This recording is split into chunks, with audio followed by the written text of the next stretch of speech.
The delivery girl heard a child screaming and couldn't walk away. She burst past the failing doctors and saved him with her grandmother's folk remedy in seconds. What she didn't know, the boy was a Mafia boss's only heir. And now, she couldn't leave until she found who was trying to finish him. The crystal chandelier above the master bedroom swayed slightly, disturbed by the frantic movements of 12 people crowding around a single hospital bed. But this wasn't a hospital. This was the Russo estate. 15,000 square feet of marble floors, oil paintings worth millions, and secrets buried deep enough to never see daylight. None of that mattered now. 8-year-old Luca Russo was dying.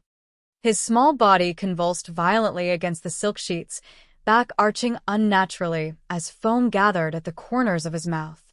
Monitors beeped in chaotic rhythms, their sounds mixing with the urgent voices of doctors who'd flown in from Switzerland, Japan, and Johns Hopkins. Epinephrine now. Dr. Morrison barked, his hands shaking as he prepared another injection. He'd performed surgery on presidents. He'd saved senators. But this child, this one fragile boy, was slipping through his fingers like water. Dante Russo stood at the foot of the bed, a mountain of a man in a custom suit that probably cost more than most people's cars. His knuckles were white around the bedpost, the wood creaking under his grip. At 40, Dante had built an empire. He controlled half the city's ports, owned judges, had politicians in his pocket. Men feared him. Rival families wouldn't dare breathe his name without respect. But right now, watching his only son suffer, Dante Russo was just a father, helpless and drowning in terror. "What's happening?" His voice was dangerously quiet, the kind of quiet that came before storms. "You said the treatment would work." Dr. Morrison didn't look up, too focused on checking Luca's vitals. "The seizures aren't responding to medication. His body's rejecting everything we..." "Then try something else." Dante's roar shook the room. A nurse flinched. Two specialists exchanged worried glances. They'd lost count of the treatments they'd tried over the past 3 weeks. Experimental drugs. Cutting-edge procedures. Ancient remedies. Nothing worked.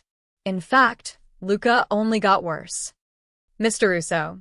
Dr. Morrison finally met his eyes, and Dante saw something there that made his blood turn to ice. Resignation. "We've exhausted every option. His organs are starting to fail. I don't think he'll make it through the night."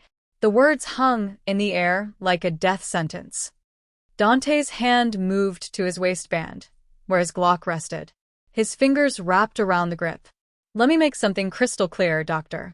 If my son dies, you die. Every single one of you in this room dies. You understand?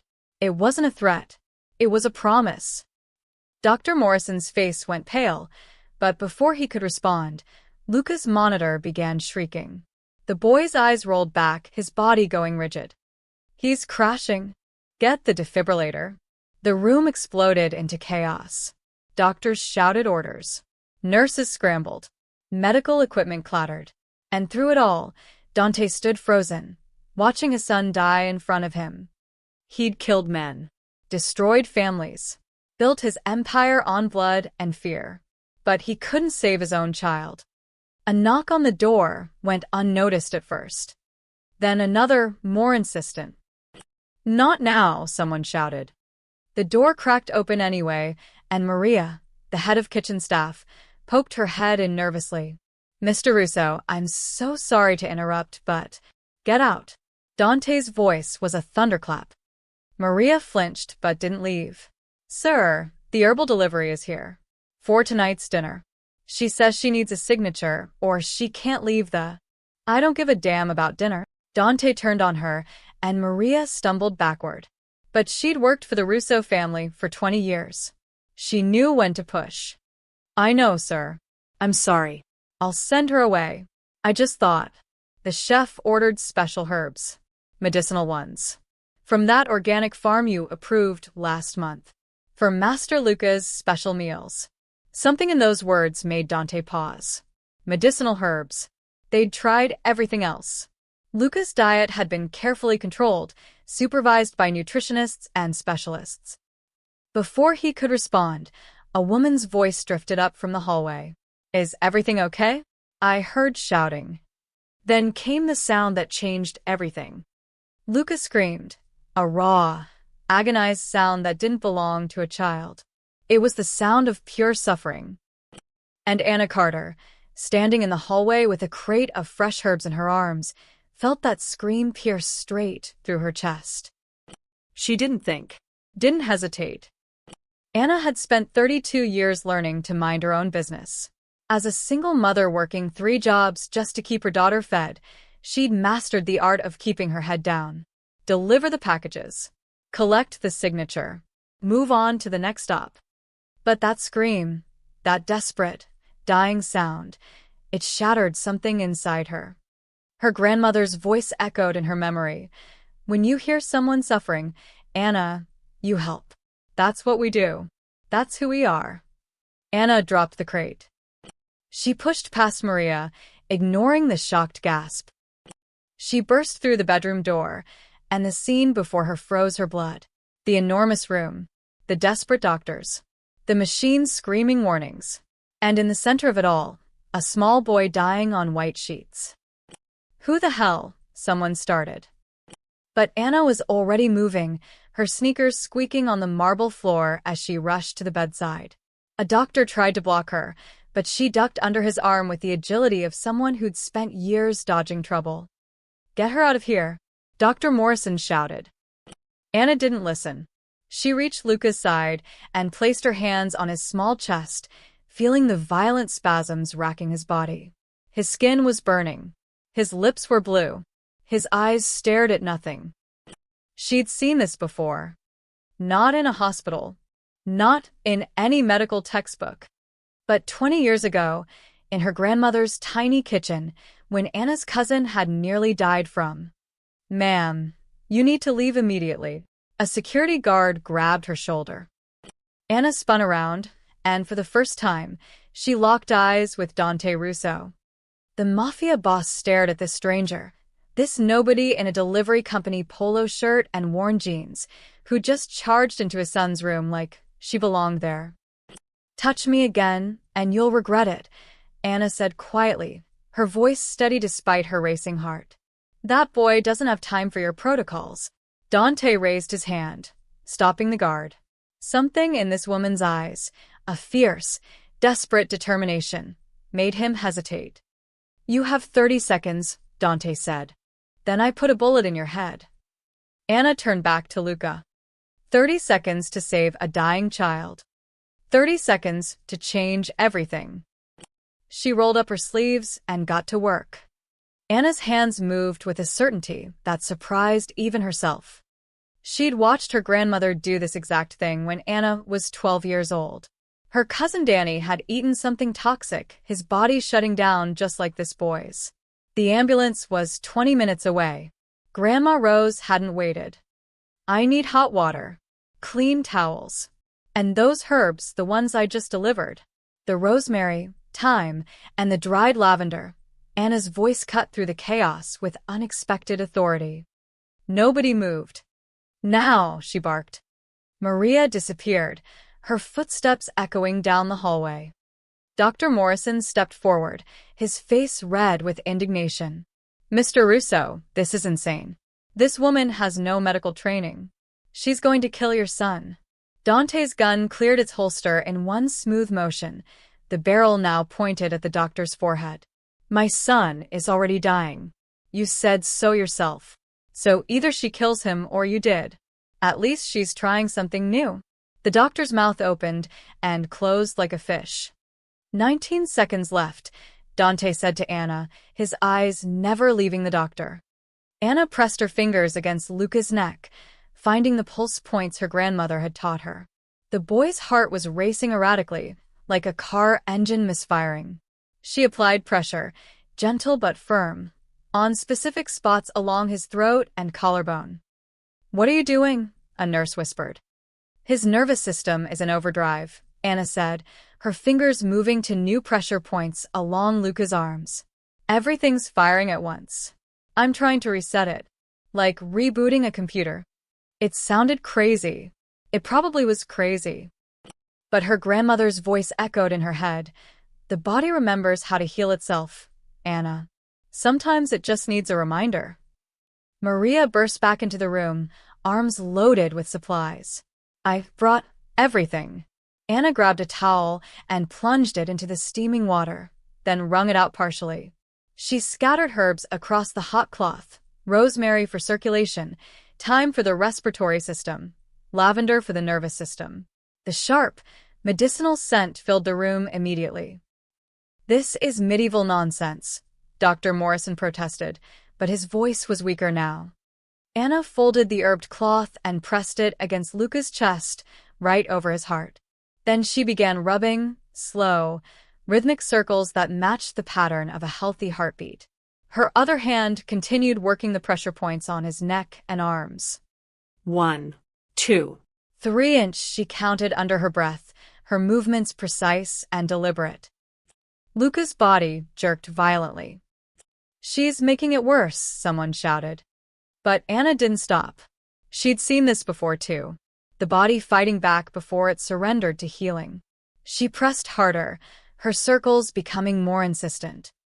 4, 5, 6. The monitors were still screaming. Luca's face was still blue. Dante's finger tightened on the trigger. Your time's up. 7, 8. 9. Anna's voice remained calm, even as sweat beaded on her forehead. Then, between one heartbeat and the next, something shifted. Luca's body went completely still. The room held its breath. For 3 eternal seconds, nothing happened. The monitors showed flat lines. The doctors looked at each other in horror. Anna kept rubbing. Kept pressing. Kept believing. And then Luca gasped. It wasn't the desperate, drowning gasp of someone dying. It was the deep, shuddering breath of someone waking up from a nightmare. His back relaxed against the mattress. His fingers unclenched. The blue tint began fading from his lips, replaced by the faintest hint of pink. The monitors started beeping in normal rhythm. Steady. Strong. Alive. Oh my God, a nurse whispered. Anna sagged with relief, her hands still on Luca's chest, feeling his heartbeat stabilize under her palm. It was working. It was actually working. Dr. Morrison stumbled forward, checking the monitors with wide, disbelieving eyes. His vitals are. They're stabilizing. Oxygen levels rising. Heart rate normalizing. This isn't. This shouldn't be. But it was. Luca's eyes fluttered open, confused, frightened, but alive. He looked up at Anna with the bewildered gaze of a child waking in a strange place. It's okay, sweetheart, Anna whispered, her voice gentle now. You're okay. Just breathe. The boy's small hand reached up and gripped her wrist weakly, as if she were the only solid thing in a tilting world. Dante lowered his gun slowly, his face unreadable. He stared at his son, breathing, conscious, alive, and then at the stranger who'd just accomplished the impossible. When he finally spoke, his voice was quiet, dangerously quiet. Everyone, out. It wasn't a request. The doctors scrambled for the door, nearly tripping over each other in their haste to escape. Nurses grabbed equipment and fled. Maria hesitated only a moment before bowing her head and backing out of the room. Within seconds, the bedroom was empty except for 3 people: Dante, Anna, and the child she'd just saved. Anna started to rise, her legs shaky from adrenaline. I should go check on my delivery truck. I left it. Sit down. Dante's voice stopped her cold. He moved around the bed like a predator circling prey, his footsteps silent on the thick carpet. Then he crouched beside Anna, bringing his face level with hers.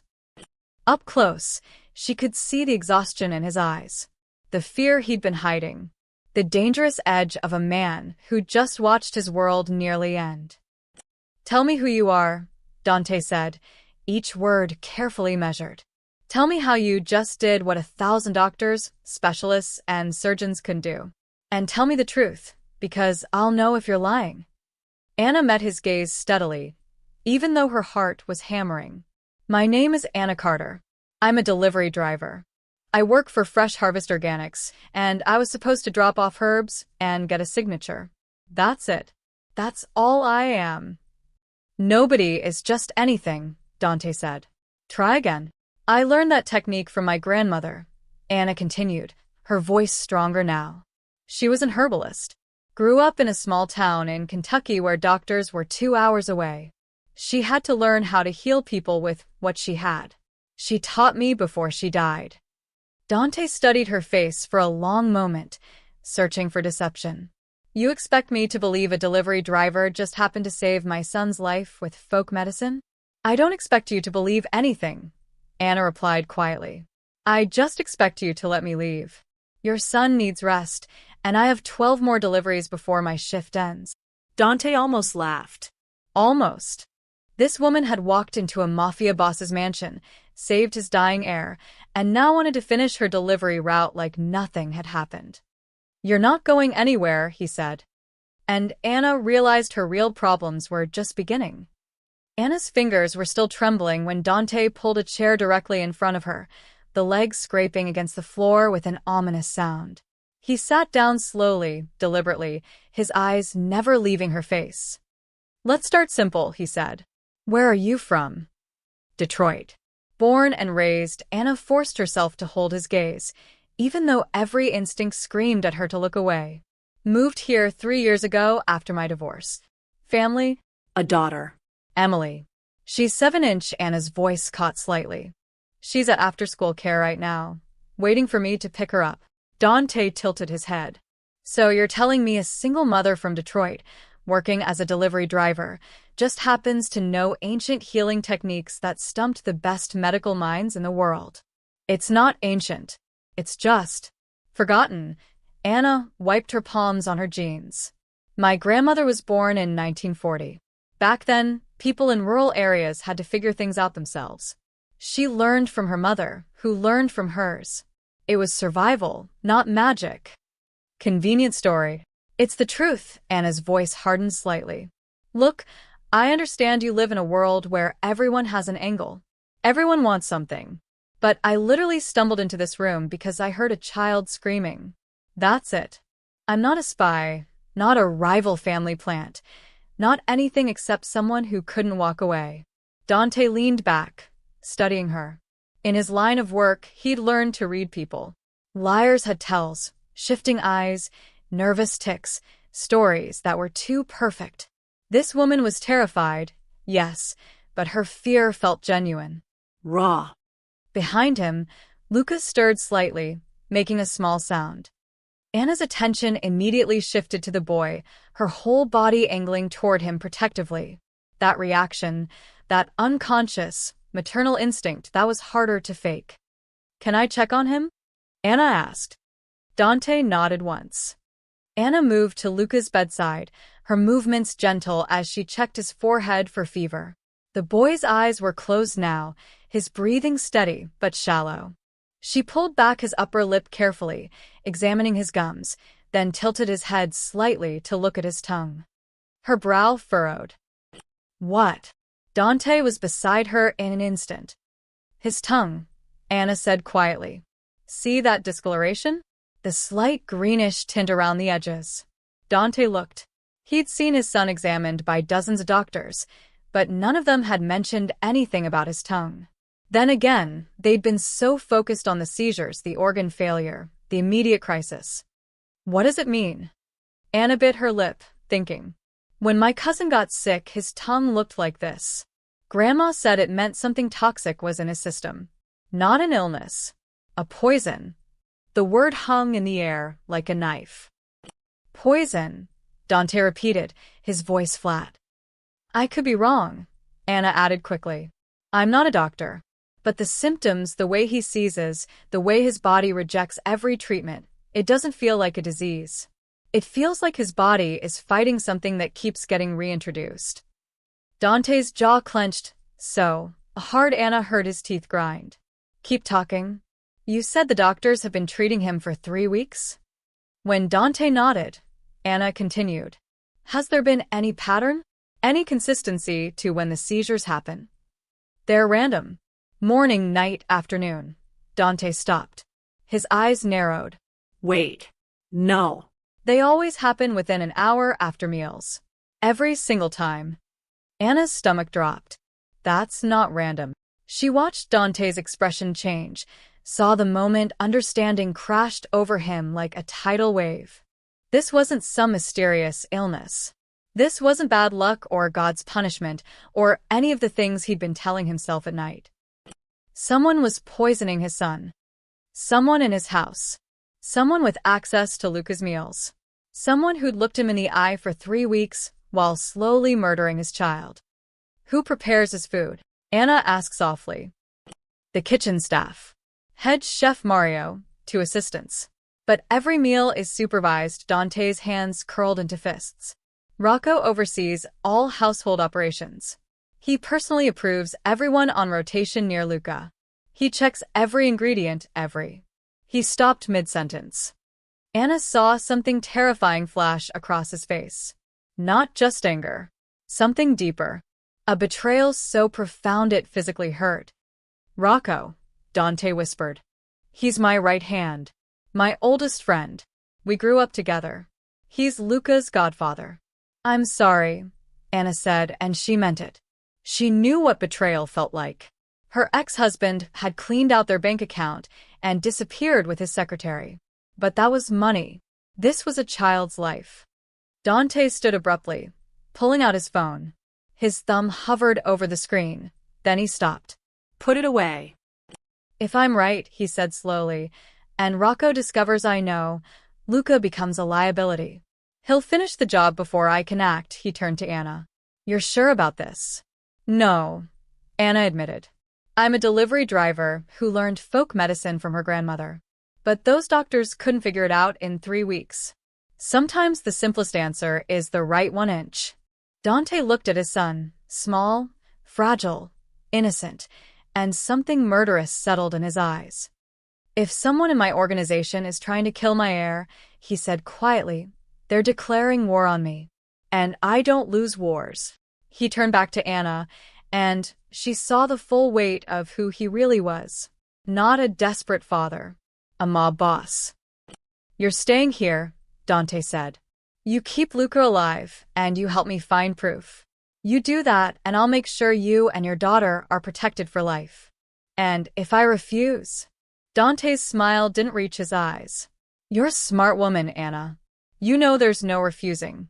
You walked into my world the moment you walked through that door. The only question now is whether you survive it. Anna thought of Emily, waiting at after-school care. Emily, who needed her mother to come home. I'll need to call my daughter, Anna said. Tell her I'll be late. Of course, Dante said. Right after you help me catch a traitor.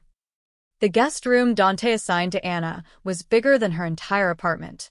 Silk curtains framed floor-to-ceiling windows. A king-sized bed sat in the center, looking untouched and expensive. Oil paintings lined the walls, probably originals worth more than she'd earn in 10 years. Anna ignored all of it. She stood by the window, phone pressed to her ear, listening to her daughter's voice on the other end. Mommy, when are you coming? Emily's voice was small, worried. I'm so sorry, baby. I got held up at work. Mrs. Chen is going to take you home tonight and stay with you, okay? Anna had called her neighbor, practically begging. Mrs. Chen had agreed, bless her. But you promised we'd make cookies tonight. Anna's throat tightened. I know I did. And we will, I promise. Just not tonight. Tomorrow, okay? I'll make it up to you. Okay, Emily said, but Anna could hear the disappointment. After she hung up, Anna stood there for a long moment, staring at her phone. What was she doing? She should grab her keys, walk out that door, and never look back. But when she closed her eyes, she saw Luca's small face. That terrified look when he'd woken up. The way his tiny hand had gripped her wrist. A knock on the door interrupted her thoughts. Come in, Anna called. Dante entered, followed by a man Anna hadn't seen before. He was shorter than Dante, stockier, with a boxer's build and a face that had seen too many fights. His dark eyes swept over Anna, with open suspicion. "This is Rocco Moretti," Dante said. "My second-in-command. Rocco, this is Anna Carter. She saved Luca's life." Rocco's expression didn't change. "So I heard. Quite the miracle." Something in his tone made Anna's skin crawl. Not gratitude. Not relief. Something else entirely. "Just luck," Anna said carefully. "Right place, right time." "Funny kind of luck," Rocco crossed his arms. "You just happen to know exactly what to do when 12 trained doctors couldn't figure it out." "Rocco," Dante's voice carried a warning. "I'm just saying, boss. It's suspicious. She shows up, and suddenly everything's fine? In our line of work, we don't believe in coincidences." Anna met his gaze steadily. "You're right not to trust me. I'm a stranger. But your boss's son was dying, and now he's not. Maybe focus on that part." Rocco's jaw tightened. For a moment, Anna thought he might actually argue. But then he glanced at Dante and backed off. "I've arranged for Anna to have access to the kitchen areas," Dante said. "She'll be observing meal preparations for Luca, making sure everything is appropriate." The way Rocco's face hardened told Anna everything she needed to know. He didn't like this. Didn't like her. And definitely didn't like someone new having access to his carefully controlled domain. "Is that really necessary?" Rocco asked. "We already have protocols." "The protocols failed." Dante's voice could have cut glass. "My son almost died under your watch, Rocco. So yes, it's necessary." The two men stared at each other, and Anna felt the tension crackling between them. Years of friendship colliding with suspicion and blame. "Fine," Rocco finally said. "I'll inform the staff," he turned to Anna. "Stay out of my way."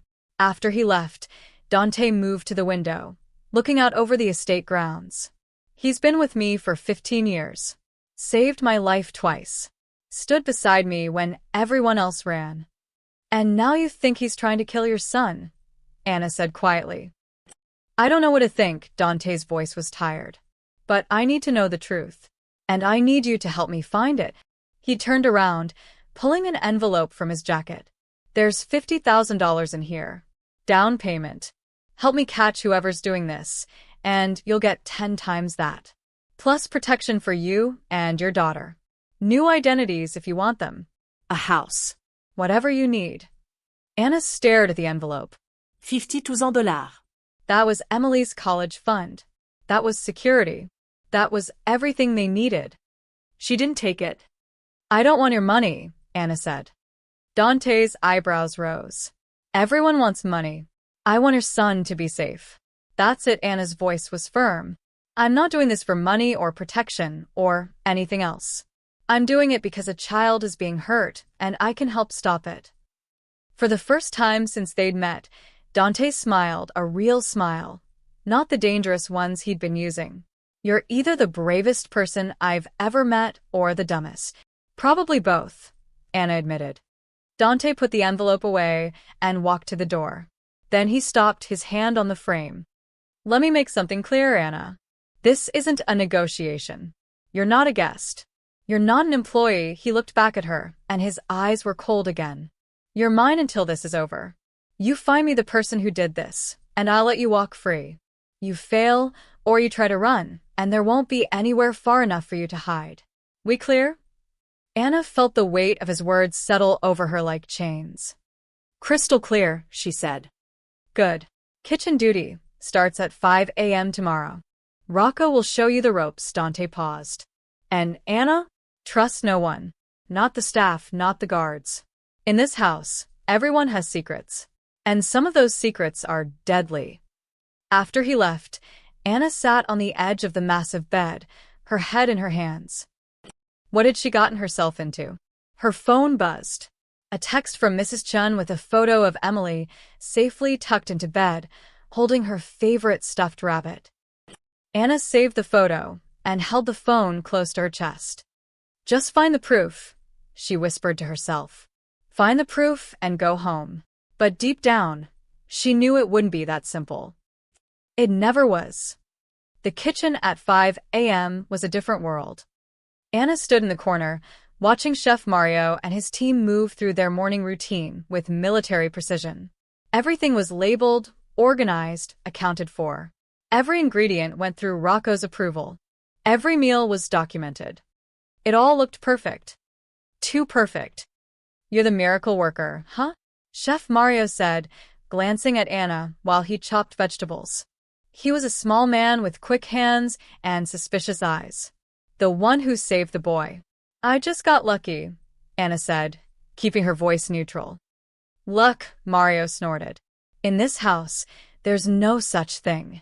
Anna spent 3 days watching, taking mental notes, learning the patterns. Rocco's men delivered supplies every morning at 6. The same 2 guys, Tommy and Victor.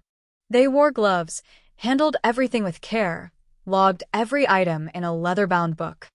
The kitchen staff rotated, but certain people always prepared Luca's meals. Always the same protocols. Always supervised. And yet somehow, poison was getting through. Anna's breakthrough came from an unexpected source. On the 4th day, Dante brought Luca downstairs. The boy had been improving steadily, growing stronger each day. He still looked pale and fragile, but his eyes were brighter now. "Luca wants to thank you," Dante said, his hand protectively on his son's shoulder. The boy stepped forward shyly, holding a crayon drawing. It showed 2 stick figures, a small one and a taller one with yellow hair. "That's you," Luca said softly, pointing to the yellow-haired figure. "You saved me." Anna's heart melted. She knelt down to his level. "That's the most beautiful thing anyone's ever given me. Thank you, Luca. Can you stay?" The boy's voice was barely a whisper. "Everyone else pokes me with needles. You just make things better." "I'm staying as long as you need me," Anna promised, brushing his dark hair back from his forehead. From that moment, Luca attached himself to Anna like a shadow. He followed her around the kitchen, asking questions, telling her stories about his favorite cartoon characters.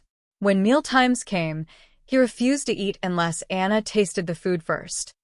Dante allowed it, maybe because it kept his son calm, maybe because he was testing Anna's loyalty. One afternoon, while Anna was helping prepare Luca's lunch, the boy tugged on her sleeve. "Anna?" His voice was small. "Sometimes the food smells funny." Anna's hand stilled. "What do you mean, sweetheart?" Luca looked around nervously, making sure no one was listening. "Not all the time. Just sometimes. Like when Uncle Rocco brings me special treats. They smell like the medicine Daddy gives me. The bitter kind." Anna's pulse quickened. "When does Uncle Rocco bring you treats?" "Mostly after dinner. He says they're vitamins to make me strong." Luca's eyes filled with confusion. "But they make my tummy hurt." Anna forced herself to stay calm, to keep her voice gentle. "Can you tell me what they look like?" "Little brown squares. Like chocolate, but not chocolate." Luca wrinkled his nose. "I don't like them, but Uncle Rocco says I have to eat them or I'll disappoint Daddy." Anna's mind raced. Rocco was giving Luca something directly, bypassing all the kitchen protocols. Something disguised as treats. "Luca, this is very important," Anna said quietly. "Don't eat anything Uncle Rocco gives you anymore, okay? If he asks why, tell him your stomach still hurts. Can you do that for me?" The boy nodded solemnly. That night, after everyone had gone to bed, Anna crept back to the kitchen. The mansion was different in darkness. Shadows stretched longer. Every creak of the floorboards sounded like thunder. Anna's heart hammered as she used the key card Dante had given her to access the kitchen. She'd watched Rocco's routine carefully. Every night, he personally checked certain supplies. One cabinet in particular, always locked, always handled by him alone. Anna had stolen the key from his office that afternoon, her hands shaking the entire time. Now, standing in the dark kitchen with only a small flashlight, she inserted the key into the locked cabinet.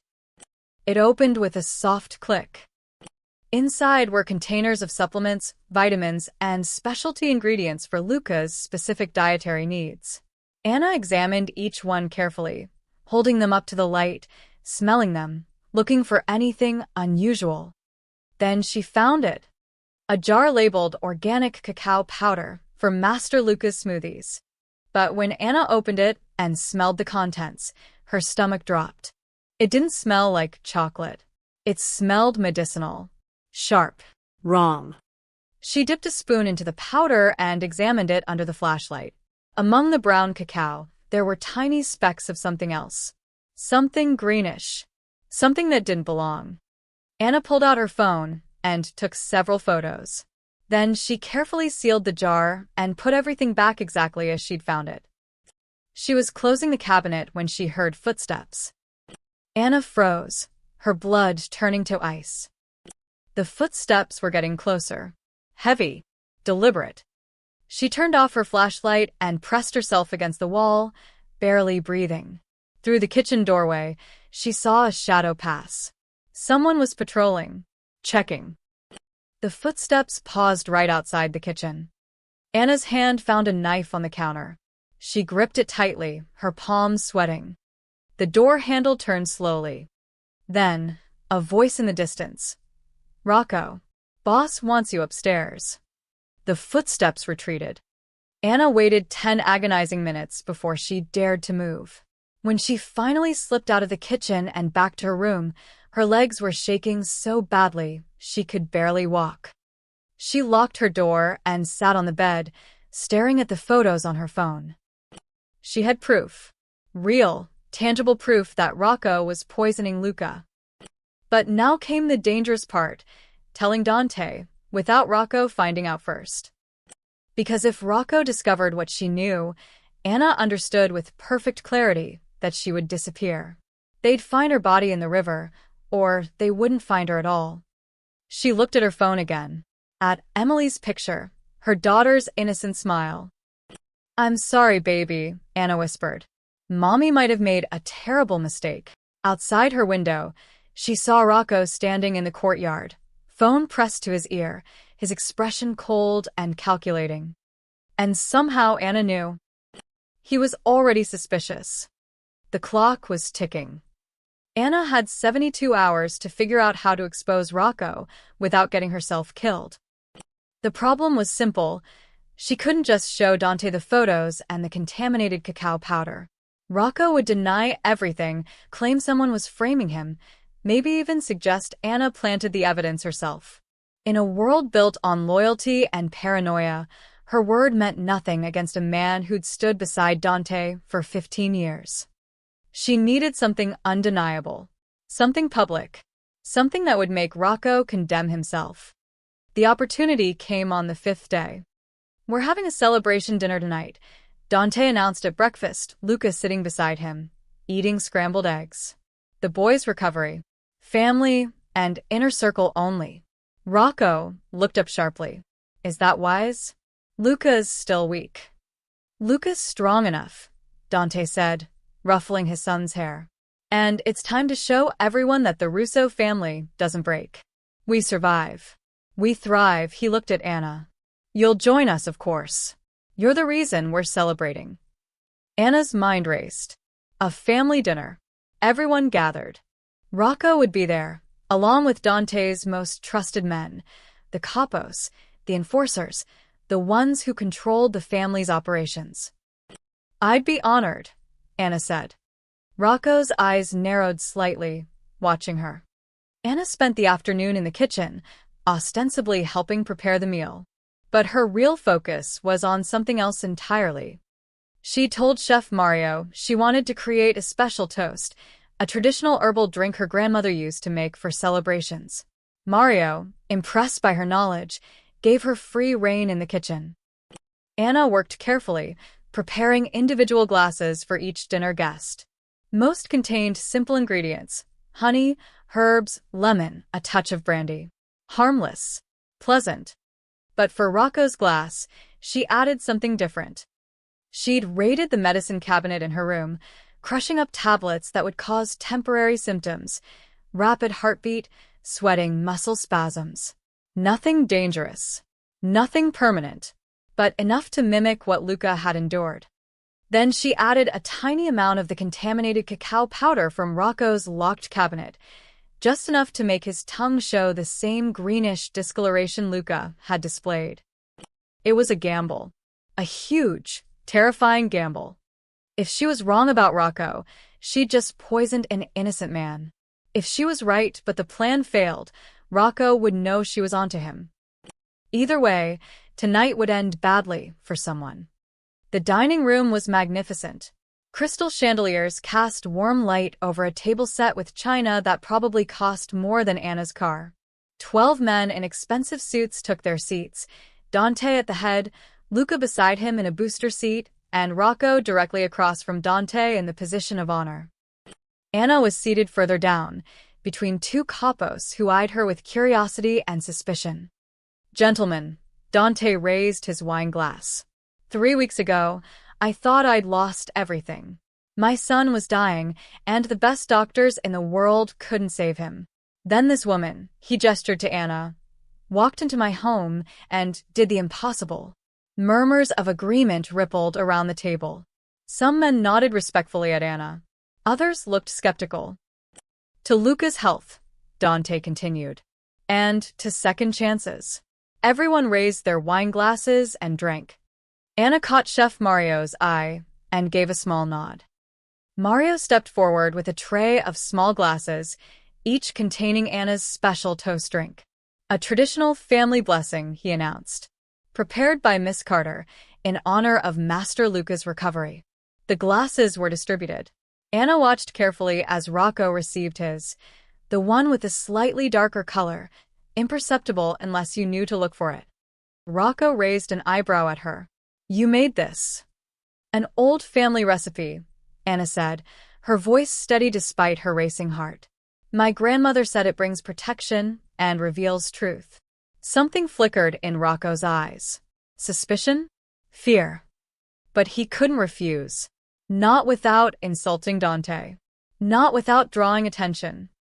Dante stood again, holding his small glass. "To family. To loyalty. To the blood we shed and the bonds we keep." "To family," the men echoed. Everyone drank. Anna counted in her head. The tablets would take 3 to 5 minutes to work. She'd timed it carefully. Conversation flowed around the table. Stories were told. Luca laughed at something one of the capos said. For a moment, it almost felt normal. Then Rocco's hand trembled. He set down his glass quickly, but Anna had seen it. So had the man beside him. "You all right, Rocco?" the capo asked. "Fine," Rocco said, but his voice was strained. Sweat beaded on his forehead. 30 seconds later, his face went pale. "Rocco." Dante leaned forward, concern creasing his face. Rocco gasped, his hand going to his chest. "I don't feel." His body jerked violently, exactly like Luca's had done. The glass fell from his hand, shattering on the expensive floor. Rocco collapsed sideways, his chair tipping over as convulsions racked his body. The dining room erupted in chaos. Men jumped to their feet. Someone shouted for a doctor. Dante was around the table in seconds, kneeling beside his oldest friend. "Rocco, what's happening?" Dante's voice was raw with panic. Anna stood slowly, her legs steady now. This was the moment. The point of no return. "That's what Luca endured," she said, her voice cutting through the chaos. "Every single day. Every meal. Every seizure that nearly killed him." The room went silent. All eyes turned to Anna. "What are you saying?" one of the capos demanded. Anna walked to where Rocco lay gasping on the floor. She knelt down and carefully pulled back his upper lip. "Look at his tongue," she said. "See that greenish discoloration? That's not from my drink. That's from the same poison that was killing Luca. The poison that only one person had exclusive access to deliver." Dante stared at Rocco's tongue, then at Anna. Understanding crashed over his face like a wave. "The special treats," Dante whispered. "The vitamins you gave him." Rocco's eyes went wide with realization. He tried to speak, but his body was still seizing. Anna pulled out her phone and showed Dante the photos from the locked cabinet. "I found these 3 nights ago. The cacao powder contaminated with toxins. The same powder Rocco used to make treats for Luca. You set me up, Rocco gasped between convulsions. You poisoned me. With a harmless substance that mimics symptoms, Anna interrupted. You'll be fine in 20 minutes. Unlike Luca, who suffered for 3 weeks while you slowly murdered him. Rocco's face twisted with rage and fear. She's lying. She's trying to frame me. Boss, you can't believe. But Dante wasn't listening. He was staring at his oldest friend with a look of pure, cold betrayal. Why? Dante's voice was barely a whisper. And in that moment, everyone knew the truth. Rocco was guilty. For 3 seconds, nobody moved. Rocco lay on the floor, his seizures beginning to subside, but his eyes were wild with the trapped desperation of a man who knew his life was over. Dante stood over him, face carved from stone, waiting for an answer that would never justify what had been done. Why? Dante asked again, his voice dangerously soft. Rocco's jaw clenched. Then, something shifted in his expression, resignation turning to rage. If he was going down, he wouldn't go down alone. Because you are weak, Rocco snarled, his voice gaining strength even as his body trembled. Your father built this empire on fear and blood, and you got soft. Caring about civilians, worrying about heat from the feds, putting your son above the family business. Luca's family, Dante said. Luca was the problem. Rocco lurched to his feet, wobbling but upright. The other capos instinctively reached for their weapons. With him gone, you would have remembered who you really are. You would have become the boss this family needs. So you decided to murder a child, Anna said, her voice cutting like a blade. An 8-year-old boy. Rocco's eyes swung to her, and the hatred there was pure and absolute. This is your fault. You should have stayed in your delivery truck, but you had to play hero. You had to. He moved with surprising speed for someone who'd just been convulsing. His hand went to his ankle holster, pulling a small pistol Anna hadn't known was there. But he didn't aim at Dante. He aimed at Anna. You ruined everything, Rocco screamed. The gunshot exploded through the dining room. But Anna felt no pain. Dante had moved faster than seemed possible, tackling Rocco from the side. The bullet went wide, shattering a window behind Anna's head. Both men crashed into the dining table, sending plates and glasses flying in every direction. Look, Anna shouted, spinning toward the boy. Luca sat frozen in his chair, eyes wide with terror, hands over his ears. Anna lunged for him, wrapping her arms around his small body and pulling him down beneath the table. Close your eyes, baby, Anna whispered urgently, pressing Luca's face against her shoulder. Don't look. Don't listen. Just stay with me. Above them, hell broke loose. Dante and Rocco grappled on the floor, both fighting for control of the gun. 15 years of friendship evaporated in the violence between them. Rocco landed a brutal punch to Dante's jaw. Dante responded by slamming Rocco's hand against the floor until the gun skittered away. Boss. One of the capos moved to help. Stay back. Dante roared. He's mine. The other men formed a circle, hands on their weapons but not interfering. This was personal. Sacred. A betrayal this deep could only be answered by Dante himself. Rocco managed to roll free, scrambling for the fallen gun. His fingers closed around it just as Dante kicked him in the ribs with enough force to crack bone. Rocco gasped but kept moving, raising the weapon. Dante grabbed a dinner knife from the floor and slashed upward. Rocco screamed as the blade opened a gash across his forearm. The gun fell again. But Rocco wasn't finished. He pulled a second weapon from his waistband, this one bigger, a 9mm that had been hidden under his suit jacket. You should have let him die, Rocco shouted, blood streaming from his arm. The family would have been stronger. You would have been stronger. He fired. The bullet caught Dante in the shoulder, spinning him around. Several capos drew their weapons, but Dante held up his hand, a clear command to stand down even as blood soaked through his white shirt. Guards! Someone shouted toward the door. The dining room doors burst open and 6 security guards rushed in, weapons drawn, but they stopped short at the carnage. The shattered glass, the overturned furniture, their boss bleeding and locked in combat with his second-in-command. Nobody interferes. One of the capos barked at them. Boss's orders. Dante charged at Rocco despite his wounded shoulder, tackling him into the china cabinet. The crash was deafening. Porcelain exploded in every direction. Both men fell into the wreckage, trading brutal punches. Under the table, Anna held Luca tighter, singing softly in his ear, a lullaby her grandmother used to sing. Anything to drown out the sounds of violence happening just feet away. Rocco fought like a man possessed, knowing these were his final moments. He landed a vicious elbow to Dante's wounded shoulder, making the boss grunt in pain. Then he grabbed a shard of broken plate and slashed at Dante's face. Dante caught his wrist, twisting it until bones cracked. Rocco howled. "You poisoned my son," Dante said, his voice cold and final. "You looked me in the eyes every day while you murdered my blood. I was trying to save you," Rocco gasped.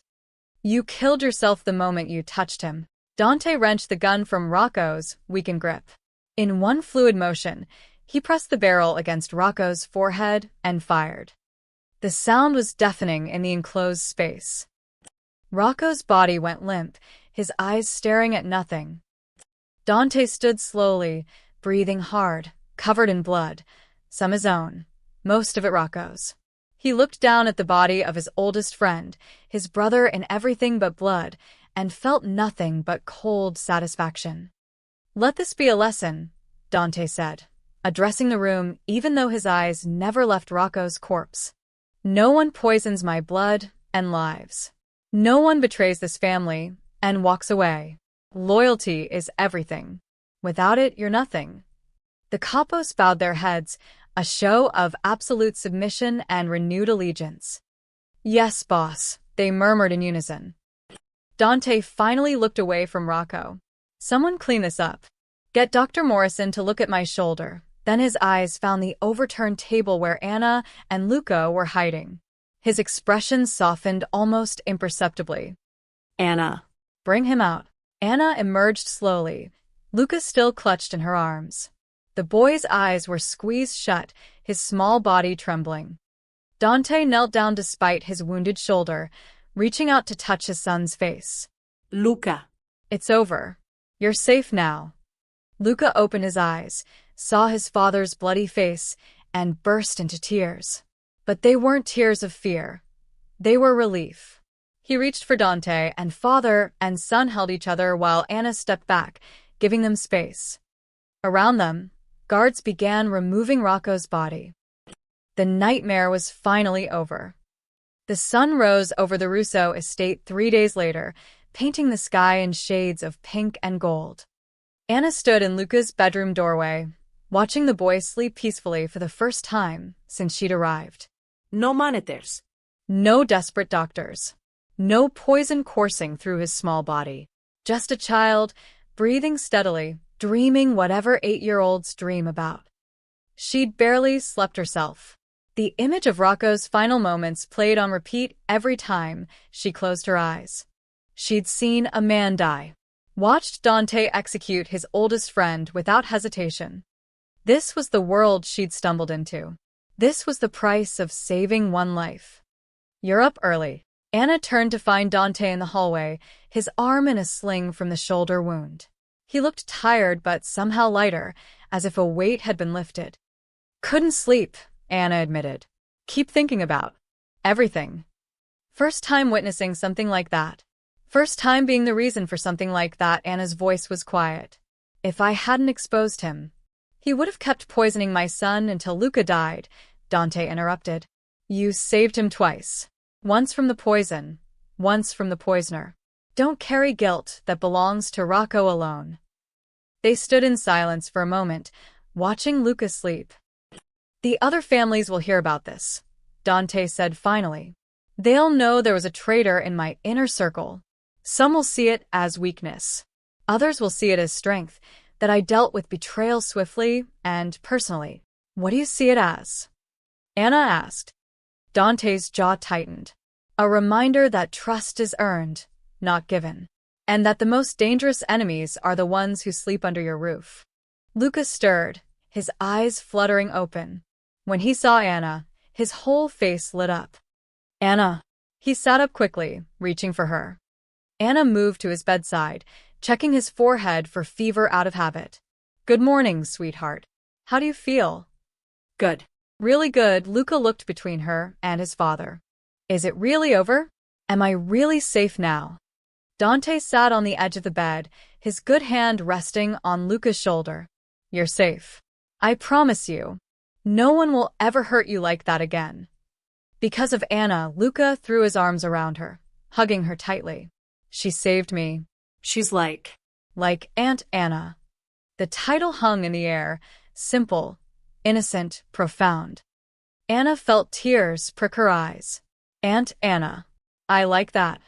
Then it settled, Dante said, something warm in his usually cold voice. Your family now. Later that morning, Dante called Anna to his office, a massive room with darkwood paneling and walls lined with books that probably had never been read. He sat behind an enormous desk, looking every bit the powerful boss he was. Sit, he said, gesturing to a leather chair across from him. Anna sat, her hands folded in her lap. Dante pushed a folder across the desk. That's the deed to a house in Westchester. For bedrooms, good school district for your daughter. It's yours, free and clear. Anna opened the folder, staring at the paperwork in disbelief. There's also a bank account in your name, Dante continued. $500,000 to start. More will be added monthly. You'll never have to work 3 jobs again. Emily will have everything she needs. Mr. Russo. Dante, he corrected. You've earned the right to call me Dante. Anna closed the folder and pushed it back across the desk. I can't accept this. Dante's eyebrows rose. Why not? Because Luca still needs me, and his voice was steady. You can give me all the money in the world, put me in a mansion, but that boy just went through hell. He needs stability, routine, someone he trusts watching over him. I have staff for that. Staff didn't save him. Staff didn't notice he was being poisoned. Anna leaned forward. I'm not asking for wealth or luxury. I'm asking to stay here in the kitchens, doing what I do best. Let me oversee his meals. Let me make sure every ingredient that enters this house is safe. Let me be the person he can count on.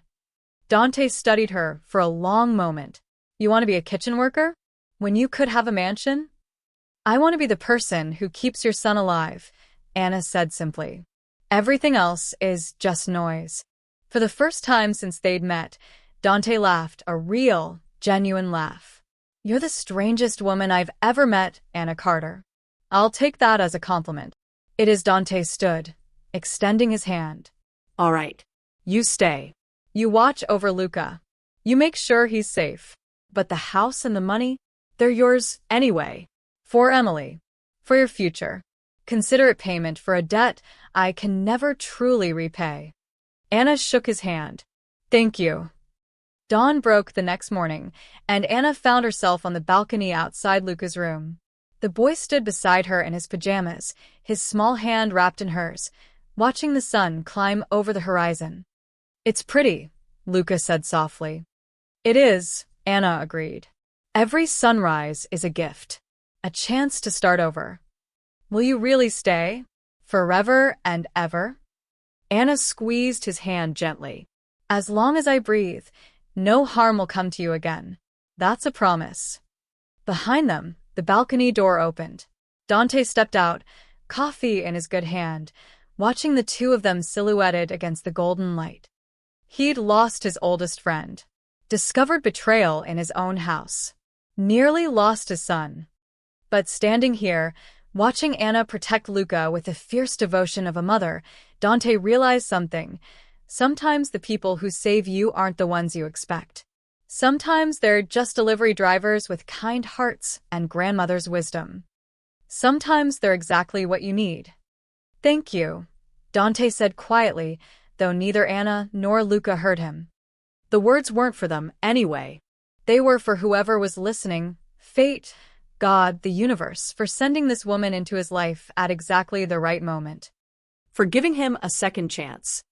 For reminding him that not everyone in this world wanted something from him.